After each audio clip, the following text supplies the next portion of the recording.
Bismillahirrahmanirrahim. Nawaitu ta'alluma wa ta'lima wa tadhkura wa tadhkira wa naf'a wal intifa'a wal ibadata wal istifadata wal isa'alata masukin bi kitabillahi wa sunnati rasulillah sallallahu alaihi wasallam wa du'a ilal huda wa dilalata alal khairi ibtigha'a mardatihi wa qurbihi wa thawabihi wa husnil khatimah ma'al lutfi wal afiyah wa salahil aqibah. Bismillahirrahmanirrahim. Alhamdulillahirabbil alamin. Salatu wassalamu ala asyrafil anbiya'i wal mursalin sayyidina wa habibina wa syafi'ina wa maulana Muhammadin wa ala alihi wa sahbihi ajma'in, amma ba'du. Wa ala musanniful kitab Hadratus Syekh rahimahullah wa nafa'ana bihi wa bi'ulumihi fid darain. Allahumma aftah qulubana futuhal arifin wa bihikmatika wansur alaina birahmatika ya arhamar rahimin. Ila anqal. Kita melanjutkan pembacaan kitab Safinatun Najah yang terputus, berhenti sejenak karena Ramadan dan Idul Fitri. Hari ini kita lanjutkan kembali sampai kita pada bab faslun fi syurutil mu'tabarati fil qudwah. Pasal menjelaskan tentang syarat-syarat yang diperhitungkan dalam bermakmum atau sebagai pengikut.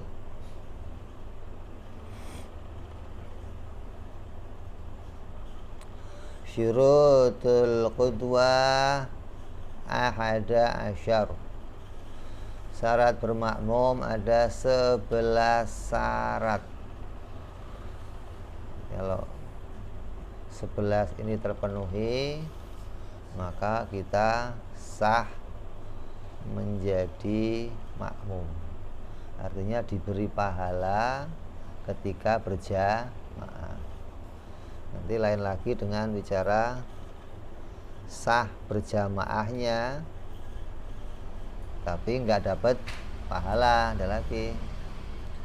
Ini ketika 11 ini terpenuhi, maka sah kita menjadi seorang makmum atau sah di dalam berjamaahnya. Ahaduha, yang pertama, alla ya'lama butlana sholati imamihi fi hadatsin aw ghairihi.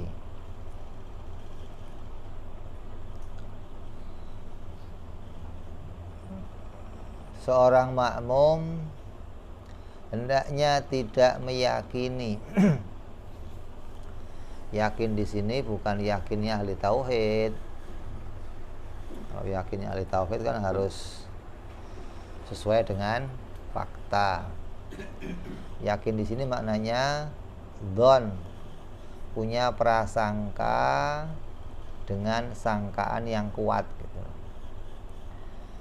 Seorang makmum tidak boleh menyangka batalnya sholatnya imam dengan keadaan hadas ataupun keadaan yang lainnya.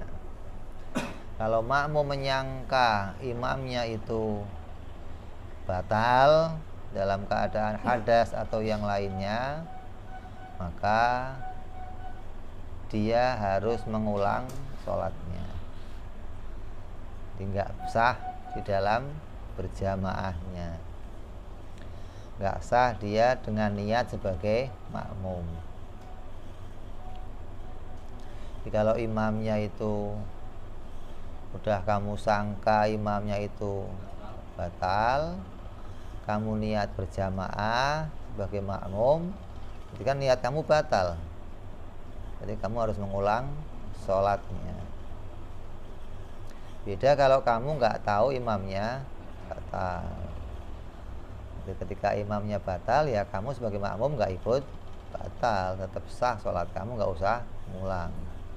Tapi ketika imamnya ini, kamu yang mengetahui imam itu batal, maka kamu yang harus mengulang sholat kamu.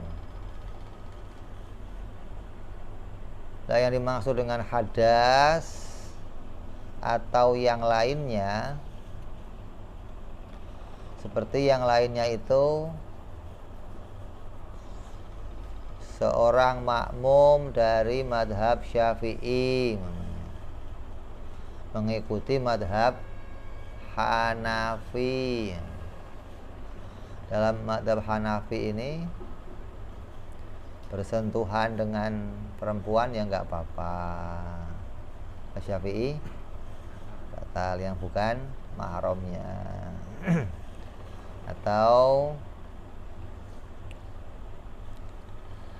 apa, pada perkara-perkara yang lainnya. Ketika si makmum ini melihat imam tadi umpamanya waktu berangkat ke masjid, istrinya cium tangan bolak-balik, terus berangkat ke masjid, terus dia jadi imam, ya kamu nggak boleh jadi makmumnya. Dalam mazhab Syafi'i hukumnya apa? Batal. Kamu karena ikut Syafi'i, ya nggak boleh bermakmum dalam keadaan seperti itu. Kamu harus cari imam yang lain yang madhabnya Syafi'i, atau yang kamu yakin, yang kamu menyangka dia tadi waktu berangkat nggak salaman sama istrinya gitu.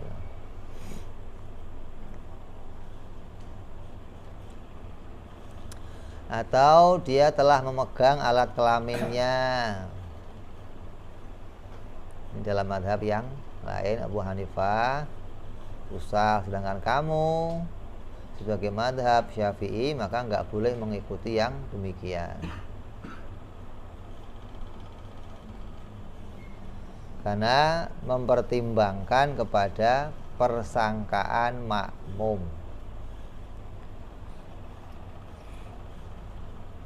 Tidak mengikuti persangkaan imam. Kalau mengikutinya persangkaan imam, ya imam nggak merasa batal. Dalam mazhab Hanafi itu nggak batal. Tapi dalam persangkaannya makmum, ketika dia Syafi'i, dia mengikuti mazhabnya begitu, maka imam yang dia ikuti dalam keadaan batal, maka dia harus memisahkan diri. Atau dia nggak tahu nih, imam yang jadi imam itu orang yang tadi dia lihat. Setelah dia sholat selesai, lihat imamnya kok dia, ya kamu ngulang sholatnya. Soalnya kamu dari awal udah tahu nih, oh ini orang yang tadi saya lihat salaman sama istrinya atau megang auratnya, ya dari awal kamu sudah nggak boleh bermakmum. Atau perkara lainnya seperti apa, seseorang berwudu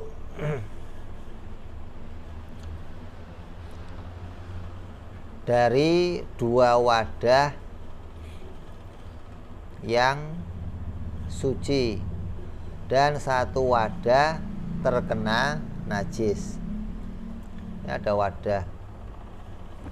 ada wadah ini suci, ada wadah ini najis. Terus ada orang berwudu pakai wadah-wadah tersebut. Yang satu wudu pakai wadah yang najis, yang satu wudu pakai wadah yang suci.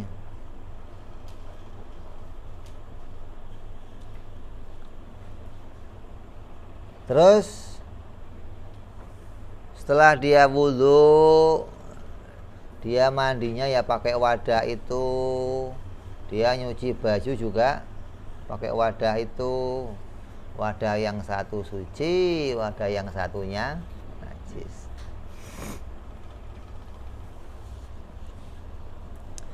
Maka kamu tidak boleh lagi mengikuti makmum dari salah satu kedua orang tersebut, karena kamu menduga ini yang pakai wadah yang suci yang mana, yang pakai wadah yang najis yang mana.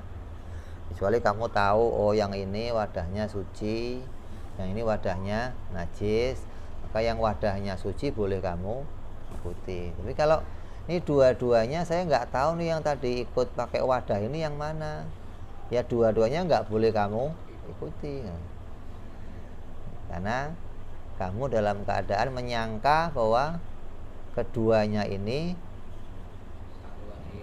pakai wadah yang najis gitu loh. Karena kamu nggak bisa yakin secara, nggak punya dugaan nih, yang pakai yang najis yang mana, yang pakai yang suci yang mana. Maka orang yang menduga demikian, dia harus sholat sendiri atau harus berijtihad. Oh, ini orang yang pakai yang suci yang ini, atau ini orang yang pakai najis yang ini. Sama kayak pula nanti orang yang pakai wadahnya itu banyak orang umpamanya. Ini ada wadah najis tapi dipakai oleh banyak orang. Ya, yang orang yang banyak itu kemudian jadi imam secara bergantian namanya. Ya kamu yang jadi makmum juga harus ngurang sholatnya, atau kamu nggak boleh jadi makmumnya. Ini sahnya kamu sebagai makmum itu dengan dugaan imam itu sah sholatnya, imam itu nggak harus mengulangi sholatnya. Ketika sholatnya imam itu nggak sah, maka kamu yang bermakmum pun nggak sah. Atau ada dua orang kentut tapi nggak ada yang ngaku, suaranya ada, lo kentut enggak, kamu kentut enggak, ya kamu nggak boleh ikut dua-duanya. Ada suara, walaupun kamu kan nggak tahu nih yang kentut yang, ya dua-duanya nggak boleh kamu ikuti, karena dua-duanya nggak ada yang ngaku gitu loh. Jadi kamu harus yakin imam yang kamu ikuti itu sholatnya sah. Kalau kamu kok ragu-ragu atau punya dugaan tadi ada kentut, begitu kamu makmum, jangan-jangan dia yang kentut nih, jangan yang ini yang kentut nih, maka dua-duanya ya nggak boleh kamu ikuti. Ini apa? Orang yang kamu ikuti harus jelas sahnya, tidak boleh harus kamu duga kuat kalau orang itu sah sholatnya, tidak dalam keadaan batal. Atau sama dengan orang yang sholatnya pakai madhab yang nggak pakai bismillah umpamanya, dia madhabnya Hanafi, maka bismillahnya nggak wajib. Nah, cara dukanya gimana? Setelah Allahu Akbar ada jeda nggak dia? Kalau ada jeda, berarti kamu boleh menduga, oh bismillahnya siri gitu. Tapi kalau Allahu Akbar, alhamdulillahirabbil alamin, oh nggak ada jeda, oh nggak bismillah nih, ya kamu nggak boleh ikut. Jadi harus menduga imam ini sah menurut kamu gitu loh, menurut si makmum. Kalau kata si imamnya ya sah, dia nggak usah pakai bismillah, tapi kamu yang ngikutin ya harus punya dugaan, oh ini imam baca bismillah atau nggak baca bismillah. Kalau imam, oh saya menduga imam baca bismillah nih, padahal nggak baca bismillah, tapi ada dzon yang kuat apa? Setelah takbir ada jeda, jedanya itu sempat untuk baca bismillah, walaupun ternyata nggak baca, ya udah nggak apa-apa. Karena dugaan kamu menduga imam itu sah. Ini syarat yang pertama, harus punya dugaan yang kuat bahwa si imam dalam keadaan sholatnya sah dengan keadaan tidak berhadas atau yang lainnya.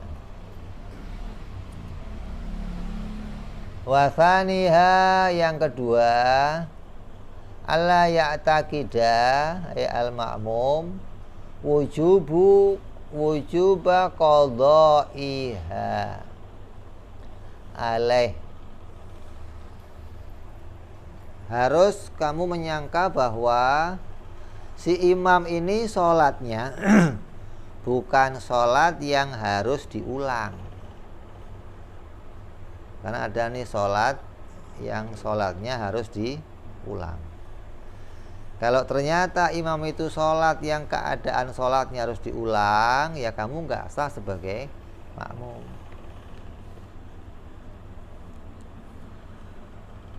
Jadi yang dimaksud di sini adalah dugaan yang kuat, bukan yakin. Seperti maknanya ahli tauhid, bahwa kamu yakin dengan dalil mantep sesuai dengan fakta, enggak. Seperti begini, orang yang harus mengulang sholat itu, si imam ini bertayamum, imamnya tayamum. Nah, orang bertayamum ini kan ada beberapa keadaan yang walaupun dia bertayamum sah untuk sholat, tapi dia harus mengulang sholatnya. Seperti tayamumnya orang yang kedinginan. Ini kalau saya pakai air dingin, maka saya tayamum. Berarti nanti kalau sudah keadaannya itu nggak dingin, ya kamu harus ngulang sholatnya. Atau sholatnya orang yang di situ nggak ada air, habis air nih, tapi daerah itu biasanya ada air. Nah, orang yang begitu tayamum sah nggak sholatnya? Sah, tapi harus ngulang. Nah, kalau kamu bermakmum sama orang yang begini, makmum kamu nggak sah, karena dia harus mengulang sholatnya. Nah, adapun kamu dalam keadaan nggak usah ngulang sholat, maka berjamaahnya kamu dengan dia nggak sah.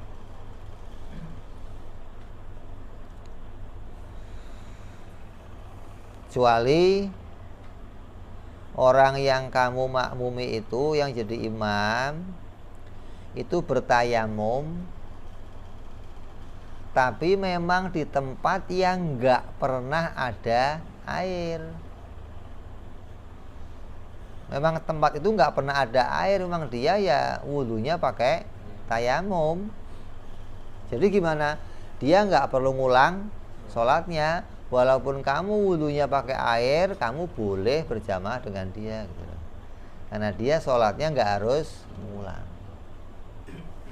Atau sholatnya orang yang hormat waktu, debu nggak ada, air nggak ada, tapi dia sholat untuk menghormati waktu, terus kamu mau sama dia, ya nggak sah, nggak boleh kamu makmum sama dia. Nah, orang yang sah dimakmumi itu diantaranya ada beberapa orang yang kamu kalau makmum sama dia sah.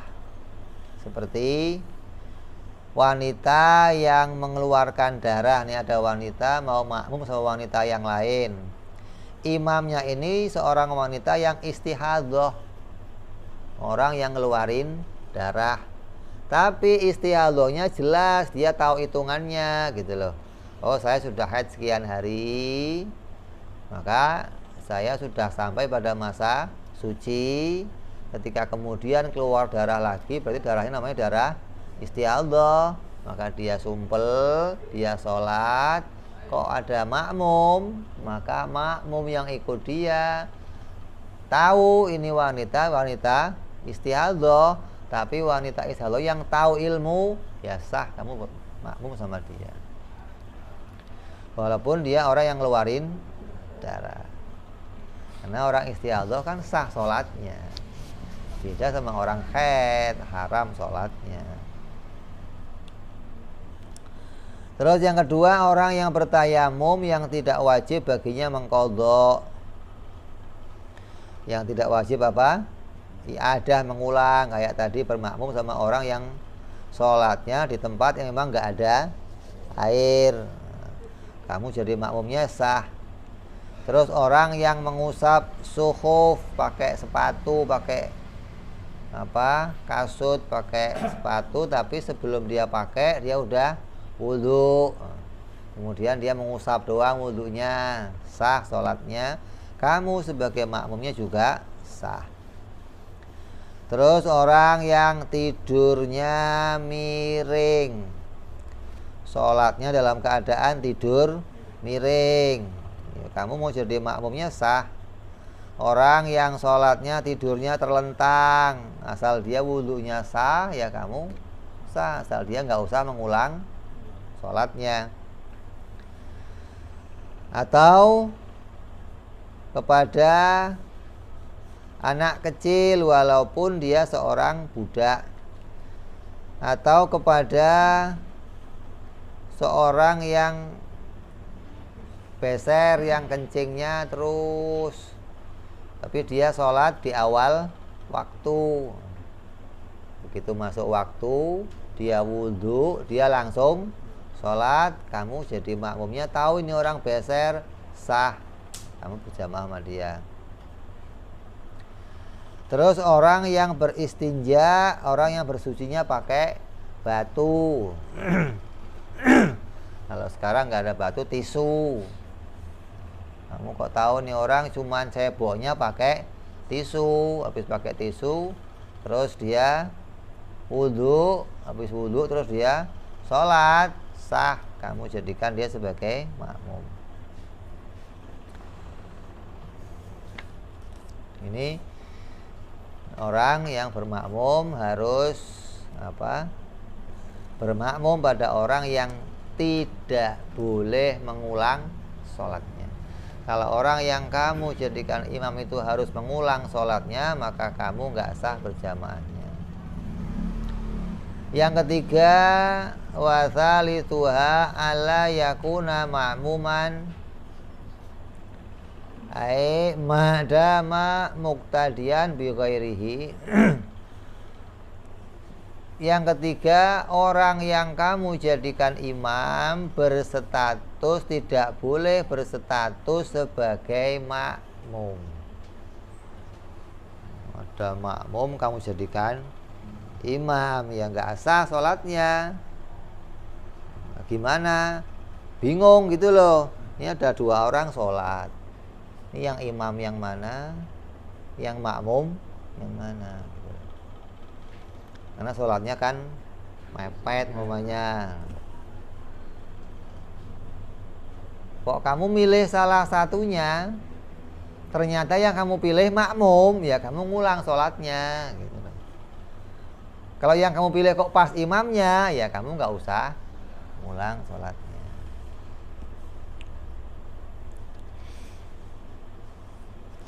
Kenapa? Karena imam itu harus mandiri. Imam itu harus menanggung bacaannya makmum yang masbuk. Andai ada makmum masbuk terlambat masuk ke dalam sholat, Fatihahnya ditanggung sama imam. Lah kalau kamu kok makmumnya masbuk, terus yang kamu ikuti makmum lagi, wong dia aja ditanggung sama orang lain, gimana mau nanggung Fatihah kamu? Ya kan nggak bisa. Yang harus nanggung Fatihah kamu siapa? Imam yang sholatnya mandiri. Nah kalau makmum sholatnya nggak mandiri, ditanggung sama yang lain, maka orang yang nggak mandiri nggak bisa nanggung yang lainnya. Harus yang nanggung kamu orang yang mandiri di dalam sholatnya.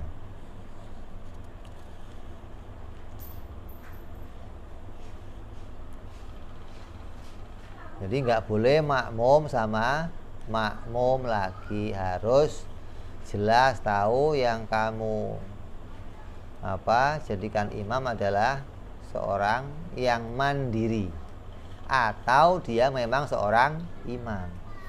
Karena ada imamnya di depan,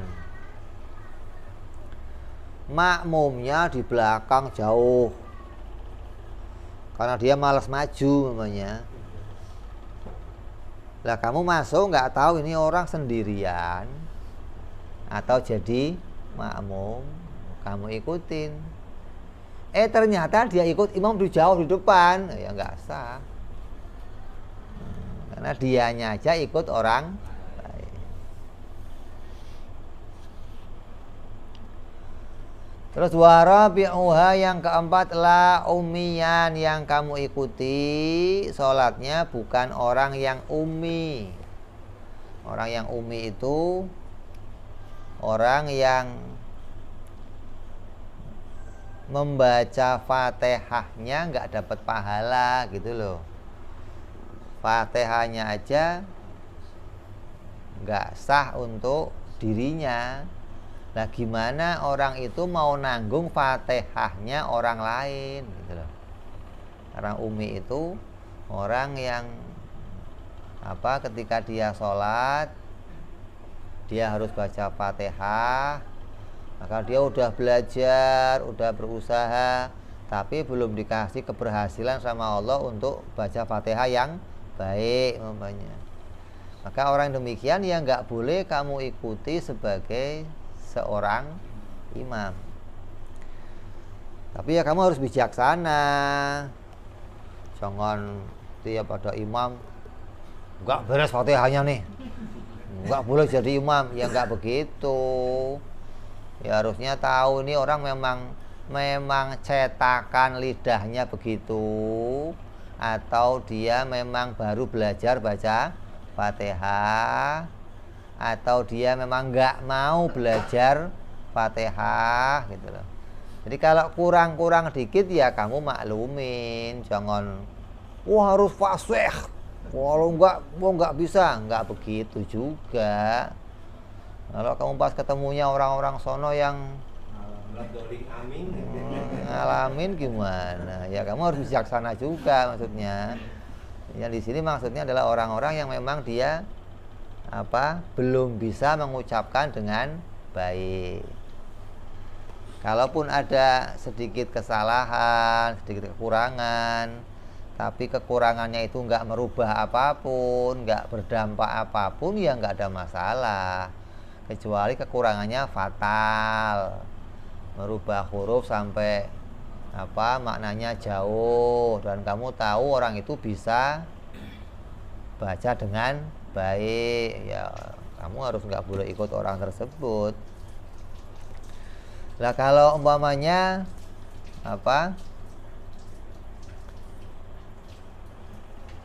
orangnya nggak ada suaranya gimana? Sholatnya duhur, asar, ini umi bukan umi nih gitu loh. Ya makmum dulu. Setelah selesai, kamu tanyain nanti. Kalau kamu pengen yakin, bro, Fatihahnya beres nggak? Karena kan yang dimaksud di sini adalah orang yang kayak kita sering dalam musafir di rest area umpamanya.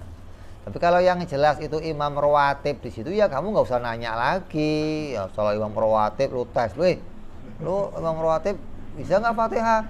Ya kalau sudah imam rawatib kan berarti sudah diperhitungkan sama orang di situ gitu loh. Kecuali imamnya bukan imam rawatib, artinya bukan imam yang terbiasa sholat di situ, dia baru datang, dia hanya numpang sholat, kemudian kamu nggak kenal orang ini, maka itu yang kita harus hati-hati. Tapi kalau sudah ini orangnya orang yang jelas, ya nggak usah dipertanyakan lagi.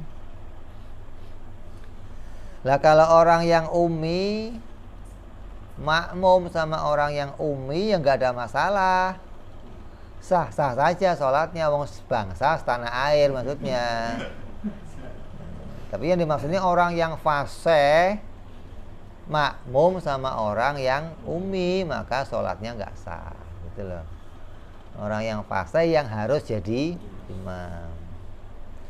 Makanya kalau kamu kok sudah terlanjur masuk, kemudian pas dia berdiri baca Fatihah kok Fatihahnya belepotan, ya kamu bisa misahin diri gitu loh. Ini nggak beres Fatihahnya nih. Kenapa kok nggak beres? Karena Fatihah saya yang masbuk itu akan ditanggung sama dia gitu loh. Ketika dianya aja nggak bisa nanggung Fatihahnya sendiri, gimana mau nanggung Fatihahnya saya gitu loh. Jadi harus jelas keadaannya bahwa orang yang kamu makmumi itu adalah orang yang bacaannya fasih, orang yang bacaannya Fatihahnya benar gitu loh. Artinya orang-orang yang memang ngaji, memang dari pondok, orang yang memang ditunjuk sebagai imam. Nah, di masjid kan pasti punya imam yang ditunjuk kan. Kalau sudah dari imam tetap, ya sudah kamu nggak usah bingung, nggak usah asal ke masjid ngetes imam, kayak repot amat ente. Lama-lama nggak sholat dia. Akhirnya sendiri terus sholatnya, nggak pernah berjamaah, akhirnya sholatnya begitu.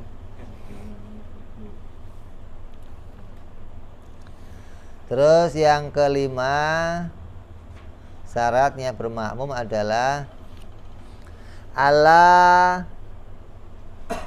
yataqaddama al-muqtadi alaihi ala imami fil mauqifi ay fi makanil ladzi waqafa alaih. Orang yang bermakmum tidak boleh lebih maju dari imamnya, dari tempat imamnya. Harus makmum di belakangnya si imam. Lah ukurannya di belakang imam ini apa?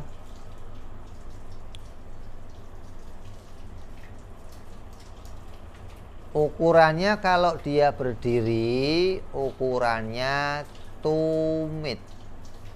Kalau dia berdiri. Bukan ukurannya jari, bukan. Enggak tumit. Asal di belakang dikit udah sah. Nggak usah belakang jari, nggak usah. Asal ini tumitnya orang yang jadi imam, tumit kamu di belakangnya sah. Walaupun jari kamu panjang gitu loh.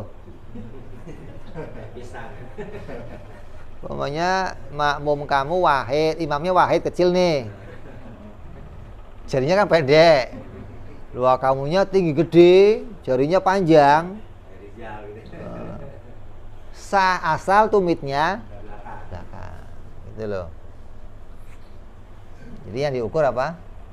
Tumit, bukan jari.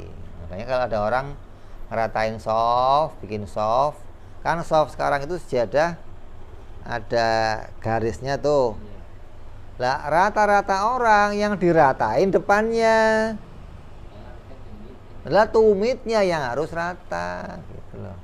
Kalau yang rata jarinya depan, nanti makmumnya begini maju mundur, zigzag akhirnya.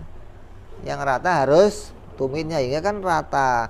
Jarinya mau maju ke sono satu, mau ke sono biarin amat, itu jari nggak diukur. Yang diukur adalah tumit. Lah kalau orangnya duduk di kursi, duduk sama duduk atau duduk di bawah, yang diukur pantatnya. pantatnya harus di belakangnya. Namanya kamu duduk nih di kursi, ini juga duduk di kursi, tapi kakinya panjang melebihi kamu, nggak apa-apa. Yang penting pantatnya di belakang gitu loh.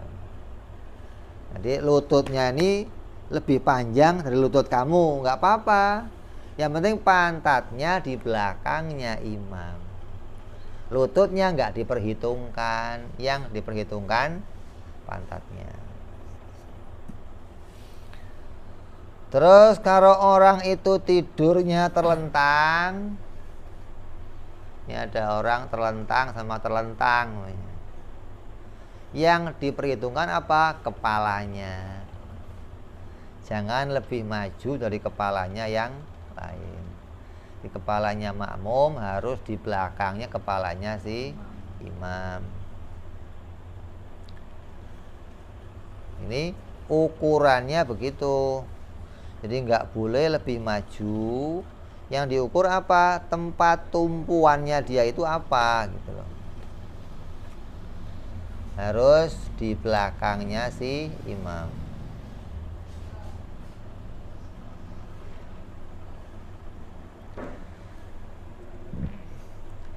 Beda lagi kalau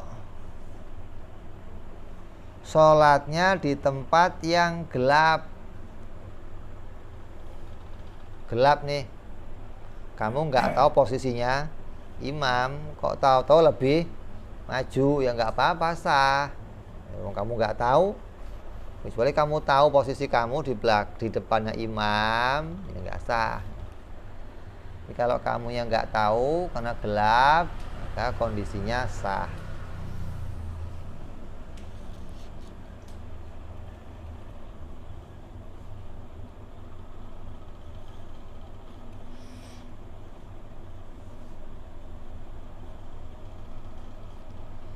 Ada lagi yang mengatur lagi, si makmum itu datangnya dari mana? Dari depannya imam atau dari belakangnya imam. Kalau datang dari depannya imam nggak sah, harus datang dari belakang. Ya nggak apa-apa. Yang penting ketika dia datang memposisikan dia di mana gitu loh. Di depannya imam atau di belakangnya imam gitu.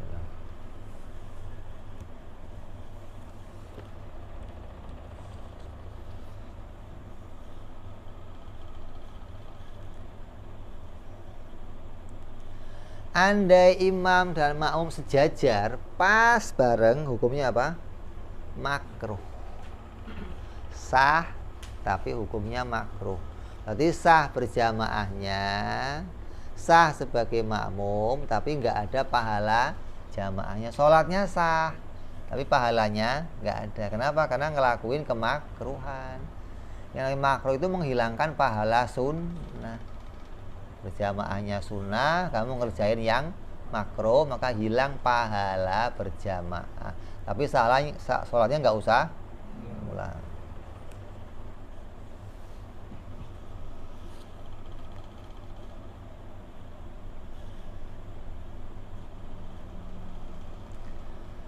Maka makmum itu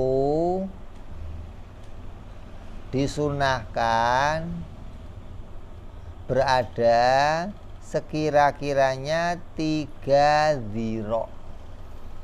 3 dhira' itu 3 hasta. Itu hasta berapa? Hah?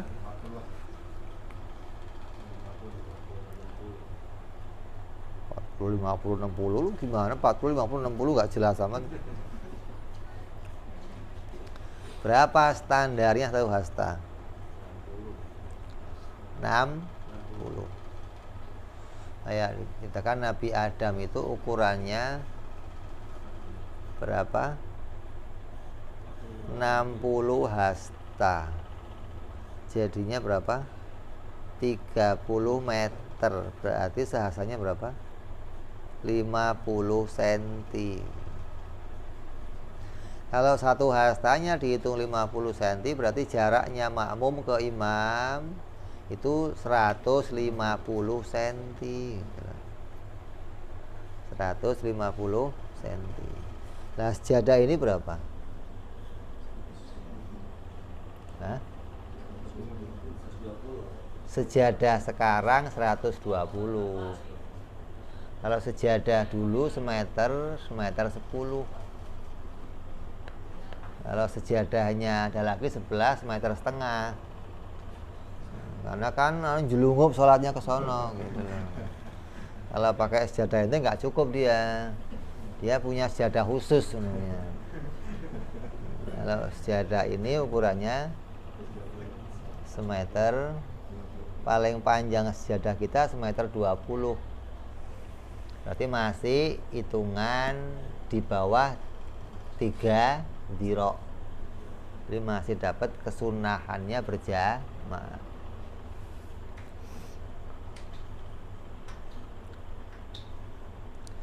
Terus kalau saya lebih dari 3 dirok, makmumnya imam di situ, sayanya lebih dari 3 dirok, gimana hukumnya?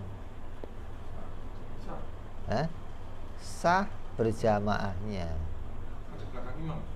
karena di belakang imam, tapi hilang pahala jamaahnya.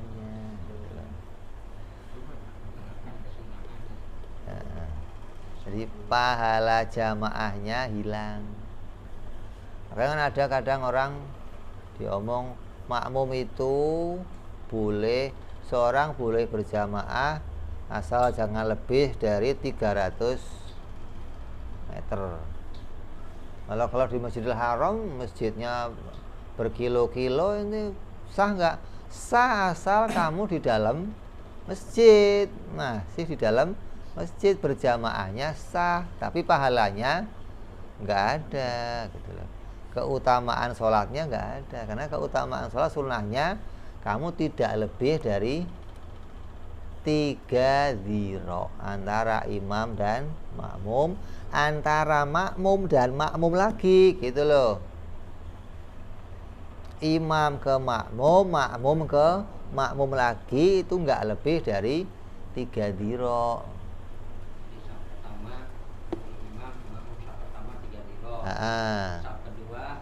Nggak boleh lebih 3 dhiro. Nah, sekarang ada lagi madhab baru, ya kelompok sebelah juga. Kalau ada tiang, kemudian jamaah nabrak tiang, nggak sah katanya. Jadi harus di belakangnya lagi. Jadi makmum yang shaf pertama di depan tiang, nanti yang keduanya di belakangnya tiang. Itu jaraknya berapa itu? Lebih dari 3. Jadi dianggap kalau ada tiang itu nggak nyambung, shafnya nggak nyambung, jadi nggak sah. Jadi gimana? Harus mundur. Mundurnya bagaimana? Ya di belakangnya tiang. Jadi yang satu di depan tiang sono shafnya, yang satu di belakang. Pas tiang ini nggak boleh ada shaf. Kalau itu lebih dari 3 dhiro, jamaahnya sah tapi nggak ada pahalanya. Ini ada yang ngaturnya begitu gitu. Kalau tiang kehalang tiang nggak sah, nggak nyambung katanya. Yang menghalang itu ya nggak cuma tiang, umpamanya di situ ada najis. Kamu di sini, sebelah kamu tempatnya najis, ya kamu loncati nyambung, ya nyambung tetap, bukan nggak nyambung. Wow, itu putus softnya, jadi gimana? Nggak boleh jamaah dong saya. Oh, gimana sih? Ya tetap sah nyambung, walaupun di tengah-tengahnya kosong. Kosongnya bukan kesengajaan, entah itu ada tiang, entah itu najis, entah itu ada orang glosor di situ, gimana?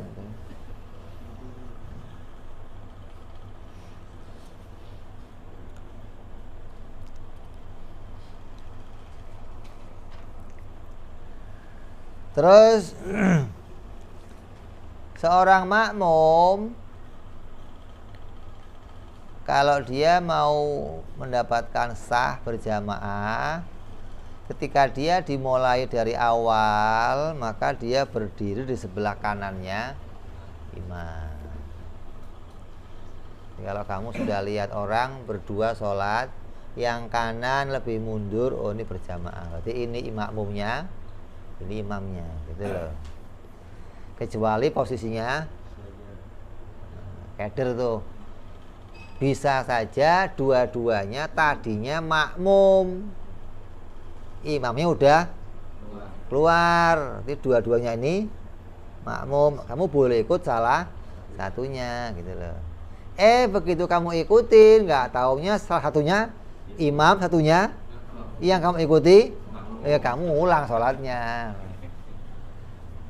Kalau dua-duanya itu orang bebas, karena dia sholatnya masbuk nih, sholat, imamnya salam duluan, imamnya cabut, tinggal berdua. Kamu dateng, kamu mikir, ini mungkin dua-duanya ikutin, ternyata betul dua-duanya orang bebas, ya sah sholat kamu, nggak ada masalah. Mengikuti imam sholat sunnah, dikira itu sedang melaksanakan sholat wajib, atau itu sholat sunnah kita jadi makmumnya, sah. Sah. Yang penting dia nggak sebagai makmum, dia mandiri.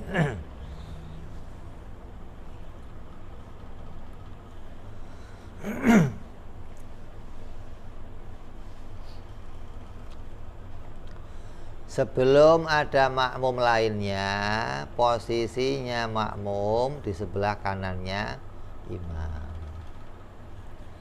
Ketika hadir makmum lainnya, di mana? Makmum lain di mana? Di sebelah kiri imam. Bisa imamnya yang maju. Kalau makmumnya goblok semua nih, nggak ngerti mundur, biar dapat pahala berjamaah, imamnya yang, kalau nggak mepet tembok. Kalau imam sudah mepet tembok, maka imam bisa ngasih isyarat,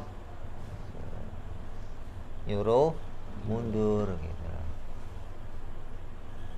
Makanya ketika kamu mau jadi makmum, ada orang sendiri, kamu ngasih isyarat, takbir dulu masuk, baru tepuk pundaknya.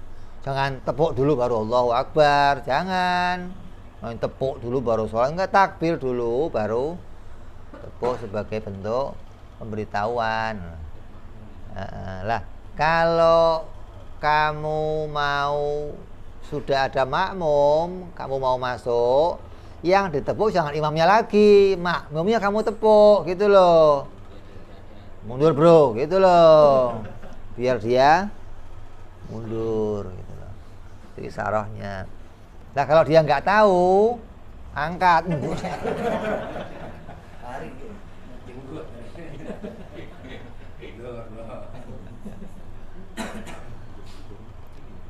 Kalau ada makmum datang di sebelah kirinya imam, dikasih isyarat sama imam nggak tahu, imam boleh menariknya. Tarik ke sebelah kanannya. Kalau dia di sebelah kiri. Kalau nggak ngerti juga imamnya pindah. Tarik. Kalau dikasih kode nggak bisa, imam boleh narik gitu loh. Geser ke sebelah kanannya, biar dapat pahala berjamaah.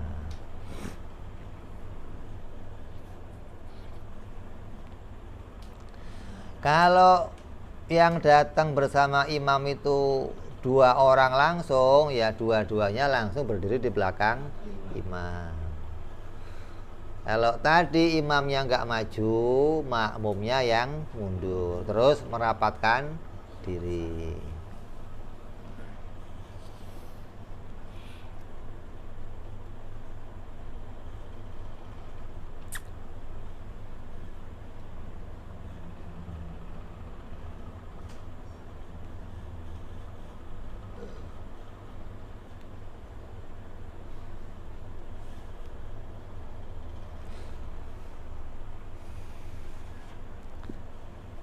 Terus kalau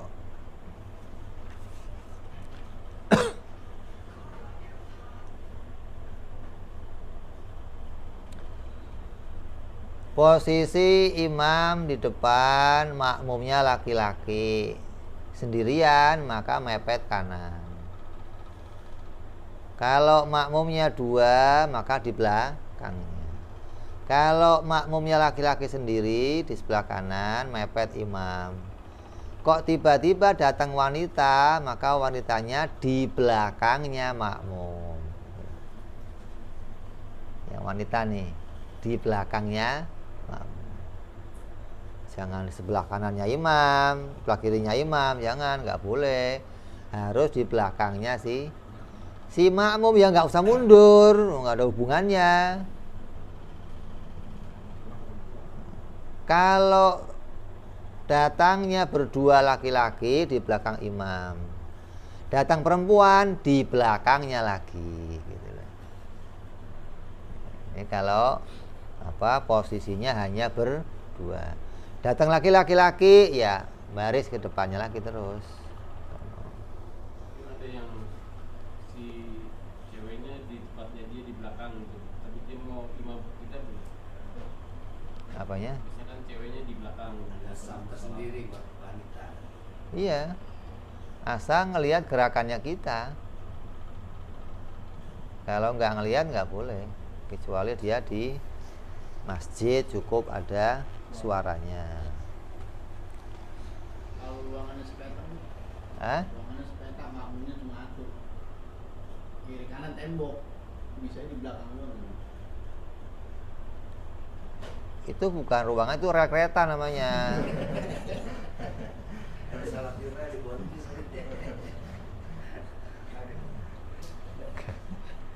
Itu rel apa gimana? masih saya jahil maksudnya ya, nggak tahu gitu. Biasa.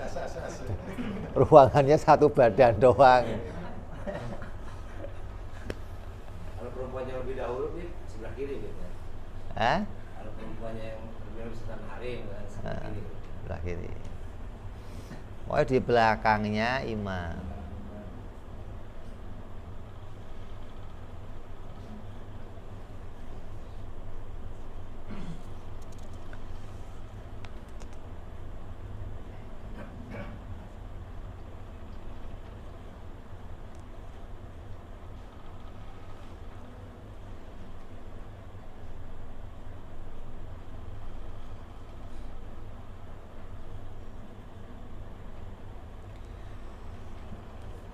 Sama, laki-laki hadir ya di belakangnya imam, perempuan hadir juga di belakangnya imam. Kalau imamnya laki-laki, ada beberapa wanita yang datang di belakang imam semua. Itu perempuan lebih dahulu gitu. Yang sholat makmumnya cuman perempuan tapi banyak. Di mana posisinya? Ya di belakang imam kayak laki-laki tadi. Tapi kalau yang datang itu laki-laki, langsung di sebelah kanannya imam. Kalau yang datang perempuan, di belakangnya imam. Kok ada wanita banyak, ya di belakang semua. Tapi kalau laki-laki yang datang, ya di sebelah kanan. Kok ada laki, mundur. Perempuan datang di belakangnya makmum gitu.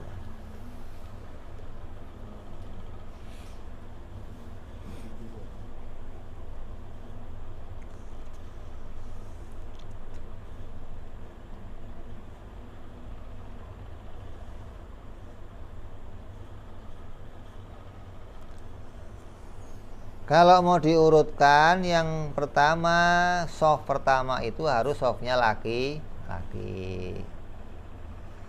Terus di belakangnya laki-laki siapa? Anak-anak. Jadi soft laki-laki yang tua, dewasa, belakangnya anak-anak.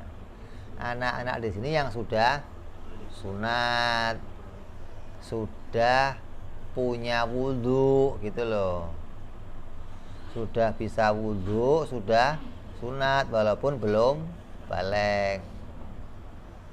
Belakang. Andai mereka datangnya duluan, kok di soft pertama, nggak boleh dimundurin, lebih berhak di depan dia daripada laki-laki tua yang terlambat gitu loh. Jadi nggak boleh bocah itu dimundurin kalau memang datangnya sudah duluan. Nah, setelah orang tua, bocah, yang berikutnya lagi banci. Tapi bancinya banci asli, bukan banci jadi-jadian, bukan casingnya doang. Banci asli itu memang kelaminnya dua gitu loh. Ada kelamin lakinya, ada kelamin perempuannya, kelamin ganda. Maka dia di belakangnya laki-laki. Bapak, imam, laki-laki, banci, baru anak-anak. Terus belakangnya lagi perempuan.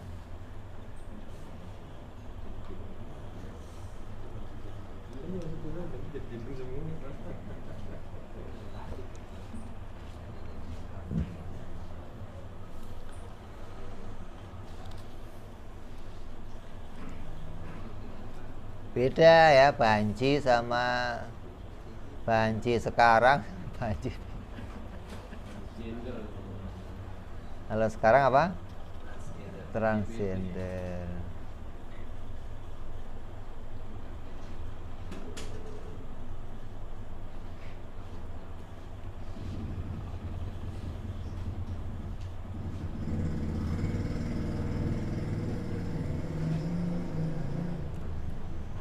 Kalau imamnya perempuan di mana? Makmumnya perempuan.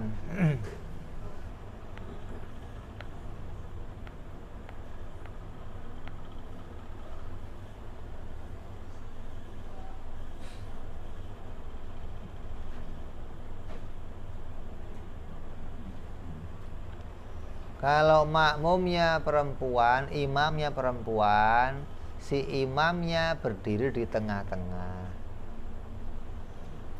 makmumnya di sebelahnya, kanan kiri. Jadi imam dicepit di tengah. Nggak kayak laki-laki, nggak. Imam di depan, nggak. Jadi kalau wanita sama wanita, imamnya di tengah, makmumnya di kanan kirinya. Jajar. Kalaupun ada apa perbedaan, ya perbedaannya nggak kayak laki-laki sama. Nah kalau imamnya perempuan di depan lah, itu kayak laki-laki jadinya. Nanti nggak dapet pahala berjamaah. Nah kalau laki-laki yang datang sebagai imam, maka perempuan di belakangnya.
Ada lagi yang berjamaah orang telanjang sama orang telanjang, maka sholatnya berbaris ketika dalam keadaan terang. Kalau gelap sih nggak apa-apa udah. Kalau orang buta, maka imam maju melebihi barisan mereka. Terus dimakruhkan makmum sendirian. Lah ini yang sering orang nggak tahu. Shaf depan penuh, datang makmum lagi sendirian, makruh, nggak dapat pahala berjamaah. Gimana terus? Nunggu makmum yang lain datang, nggak datang. Ini gimana? Harus narik yang depan, suruh ke kalau tahu. Kalau nggak tahu berantem. Iya,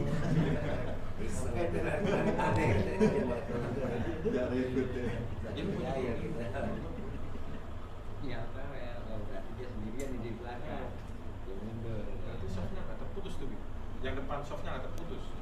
Nggak apa-apa. Nggak apa-apa.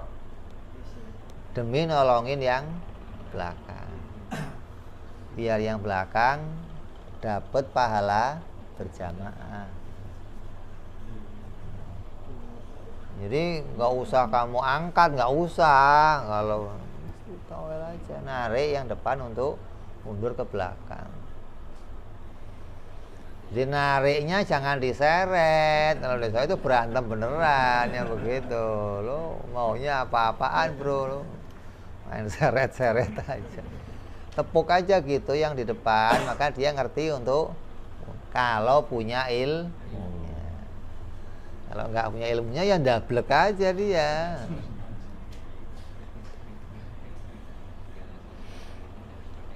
Nah, satu juga ditepuk juga, Bi.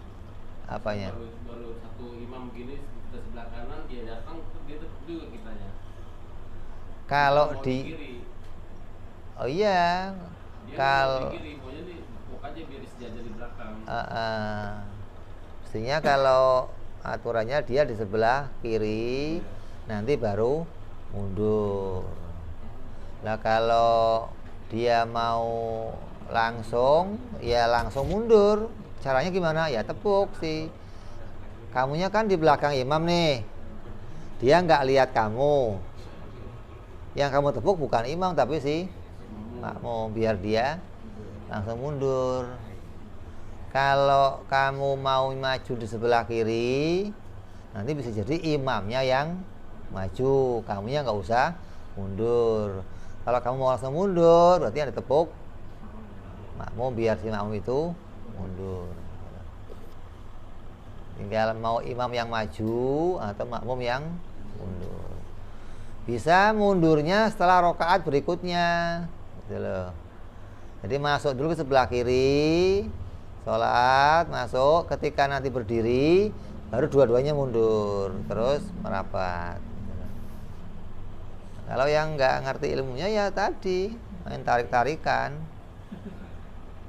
ditepuk dia. Senang siapa sih? Bukan gue imamnya.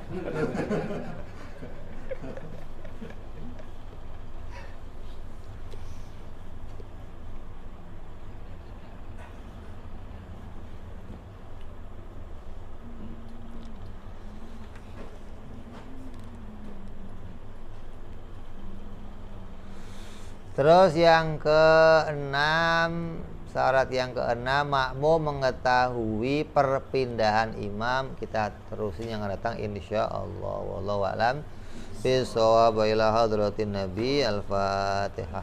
A'udzubillahi minasyaitonir rajim. Bismillahirrahmanirrahim. Alhamdulillahirabbil alamin arrahmanir rahim maliki yaumiddin. Iyyaka na'budu wa iyyaka nasta'in ihdinas siratal mustaqim. صراط الذين أنعمت عليهم غير المغضوب عليهم ولا الضالين آمين يا ربنا اعترفنا بأننا اقترفنا وأننا أسرفنا وتب علينا توبة تغسل لكل عوبة واستر لنا عوراتي واغفر لوالدينا ربي ومولودينا والآل والإخوان وسائر الهلان وكل ذي أو جيرة أو صحبة والمسلمين أجمعين ربي فضلا وجودا منا لا باكتساب منا بالمصطفى رسولي الله بكل سولي صلى وسلم ربي عليه أنت الحبي وآله وصحبه عدد طاس صحبي والحمد لله في البر والثناء وأنا ربك المجد ما يصفون وسلام على المرسلين الحمد لله رب العالمين. Assalamualaikum warahmatullahi wabarakatuh.